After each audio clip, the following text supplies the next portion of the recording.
Wind crawled through the broken window of the sniper's nest, hissing across the barrel of my rifle. The cartel leader stepped out onto his balcony, shirtless under the night sky, unaware of the crosshair settling between his eyes. Then my Satcom buzzed, a local number. "Your daughter," a woman's voice said, calm, practiced. "She's in the burn unit, 3rd-degree burns." I froze. My finger slackened against the trigger. A muffled sound on the line. My daughter's voice, high and shaking. "Mom's boyfriend did it. He said he was marking his property." Silence swallowed the rooftop. My spotter reached over, took the phone from my trembling hand. "Take the shot or don't," he muttered. "Either way, the AC-130 diverting to your hometown is yours once you land." My world pivoted in that instant. The target blurred.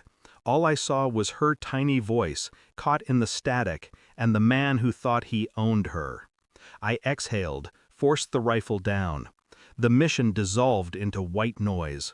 My wife had called the boyfriend temporary, a man passing through. I'd believed her. From 1,000 miles away, everything sounds reasonable. You tell yourself people change, that she wouldn't pick a predator, that your daughter is safe. Now every weekend trip she'd taken sharpened into a blade. Every withheld call, every excuse about why my daughter couldn't talk to me. I told my spotter to pack up. We moved like ghosts through the stairwell, leaving the target alive. I'd already killed enough strangers. On the flight back, I studied the Satcom call logs, the timestamps of hospital admissions, the social media of a man who wore tattoos like a resume of his crimes.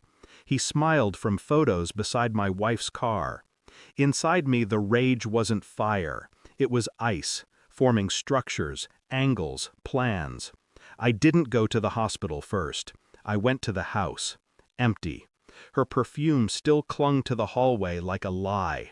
I placed a recorder under the phone cradle, logged into her email, pulled the deleted messages, dates, addresses, wire transfers. It all matched. She'd been covering for him, sending him cash, keeping me away.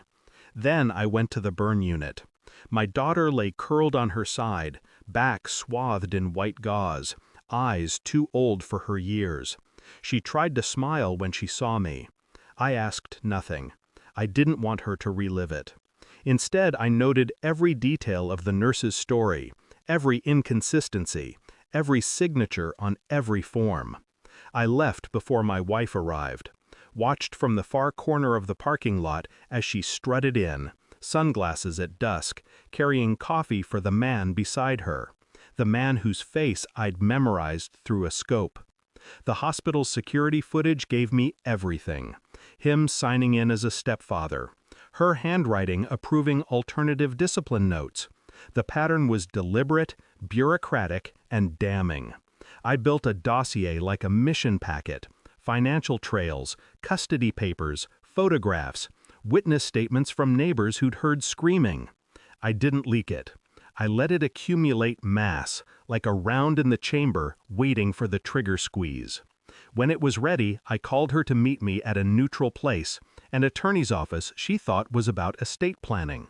She arrived smiling, dressed like the good wife she pretended to be. The boyfriend waited outside in her car. I slid the file across the table, said nothing. She opened it.